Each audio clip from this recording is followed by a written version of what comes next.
ज्या कुलकर्णी असेल, त्यानंतर डॉक्टर शिरुरे आणि मोठेगावकर यांनी आपल्या लातूरचं नाव त्या ठिकाणी प्रथम बदनाम केलेलं आहे आणि 22 लाख विद्यार्थ्यांचं त्या ठिकाणी नुकसान केलेलं आहे। आणि नाक आहे नाक नाही अशी एक म्हण आहे, त्याप्रमाणे 11वी 12वीचं ऍडमिशन त्यांनी त्या ठिकाणी चालू केलेलं आहे।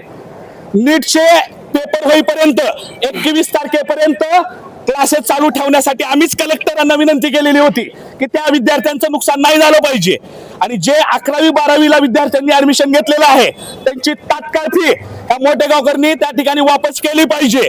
अन्यथा आज आम्ही या ठिकाणी निदर्शनं केलेले आहेत। त्या कुलकर्णी मोठेगावकर आणि शिरुरे डॉक्टर यांच्यावर मनुष्यवधाचा गुन्हा दाखल झाला पाहिजे। आपल्या लातूरच्या विद्यार्थ्यांनी आज गातेगाव आहे, ज्यांनी ह्या क्लासेसवर येऊन त्या ठिकाणी पाठिंबा दर्शवला, घरी गेलो का त्यांच्या कधी? त्या विद्यार्थ्यांच्या घरच्यांचं दुःख काय आहे? ज्या विद्यार्थ्यांनी आत्महत्या केल्या, काल मध्य प्रदेशच्या एका विद्यार्थ्याने आत्महत्या केली, असे 21 तारखेनंतर त्याचं स्वरूप मोठं होणार आहे। ह्याला जबाबदार कोण? यांचे जेवढे त्या ठिकाणी पेपर फुटीमध्ये सापडलेले आहेत त्यांच्यावर मनुष्यवधाचा गुन्हा त्या ठिकाणी दाखल झाला पाहिजे। विद्यार्थ्यांची फी वापस त्या ठिकाणी झाली पाहिजे आणि त्या ठिकाणी आम्हाला कुठलंही 21 तारखेपर्यंत कुठलंही आम्ही त्या ठिकाणी शिक्षण क्षेत्रात हस्तक्षेप आम्ही करणार नाही। परंतु यांनी जर 11वी 12वीचे जर ऍडमिशन घेतले तर हे शांततेत आंदोलन आहे।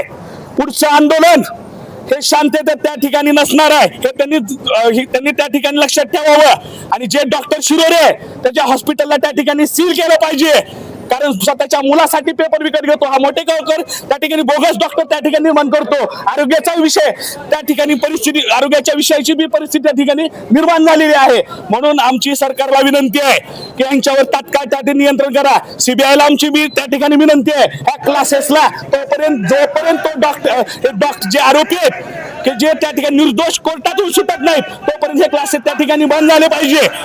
अन्यथा आम्ही त्या ठिकाणी उग्र स्वरूपाचं त्या ठिकाणी आंदोलन करू।